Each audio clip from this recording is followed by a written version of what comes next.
Guys, आप लोगों ने ग्रेनी हॉरर गेम का नाम तो सुना ही होगा और शायद कभी ना कभी खेला भी होगा। आज मैं आपको ग्रेनी गेम का डार्क सीक्रेट बताने वाला हूँ। आखिर क्यों ग्रेनी अपने घर में आने वाले लोगों को जान से मार देती है। ग्रेनी का जन्म पराग्वा के एम्बोस्काडा, साउथ अमेरिका में हुआ था। ग्रेनी के फादर कुछ क्रिमिनल एक्टिविटी में शामिल थे। जब ग्रेनी 10 साल की थी तब उनके फादर ने कुछ गैंगस्टर से पैसा चुरा लिए थे और उन्हें कोई ढूंढ न ले, इसीलिए वो ग्रेनी के साथ रोमानिया के एक जंगल में रहने लगे।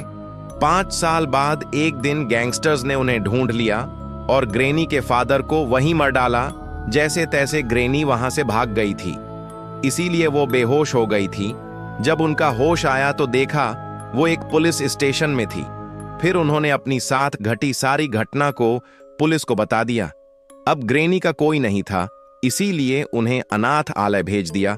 और जब वो बड़ी हुई तब वो एक होटल में कुक का काम करने लगी थी और उसी होटल में वो एक दयालु वेटर से मिली। और वो वेटर और कोई नहीं बल्कि ग्रैंडपा थे। और कुछ दिनों बाद दोनों में प्यार हो गया और एक दूसरों से शादी कर लिया। और वो दोनों जहां उनके फादर का डेथ हुआ था वापस उसी घर में रहने लगे। कुछ दिनों बाद उनकी एक बेटी हुई एंजेलिना। सब कुछ ठीक ठाक चल रहा था, लेकिन एक दिन अचानक से ग्रैंडपा गायब हो गए थे। जब ग्रेनी ढूंढने लगी तो उनके डेथ बॉडी को एक जंगल के पास मिली और ग्रेनी ने उसी घर के पीछे ग्रैंडपा को दफना दिया। 7 साल बाद साइमन नाम का लड़का उनके घर आया, जिनको बाद में स्लेंडरमैन नाम से जाना गया। उसने अपने माँ बाप को खो दिया था, इसीलिए ग्रेनी ने उसे अपने घर में रख लिया। और एंजेलिना और साइमन एक साथ बड़े हुए और शादी कर ली और उन दोनों का एक बेटी हुई सिलेंडरीना। उनके जन्म होने के बाद किसी श्राप की वजह से एंजेलिना का मौत हो गई।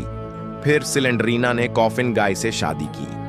कॉफिन गाय एक साइंटिस्ट था और इंसानों को ज़ॉम्बी बनाने का एक्सपेरिमेंट कर रहा था।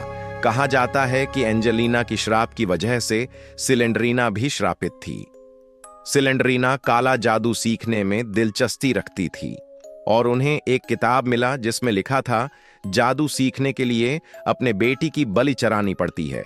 और उन्होंने ऐसा ही किया और ये पूरी घटना ग्रेनी देख रही थी। इसीलिए सिलेंडरीना ने ग्रेनी को एक कमरे में कैद कर दिया।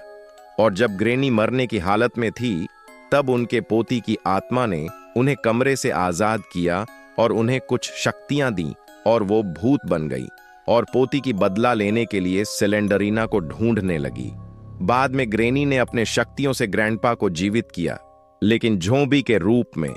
और वो दोनों फिर उसी घर में रहने लगे और जो कोई भी उस घर में आते थे उन्हें मार देते थे, क्योंकि उन्हें लगता था कि उन्हें सिलेंडरीना के बारे में पता है।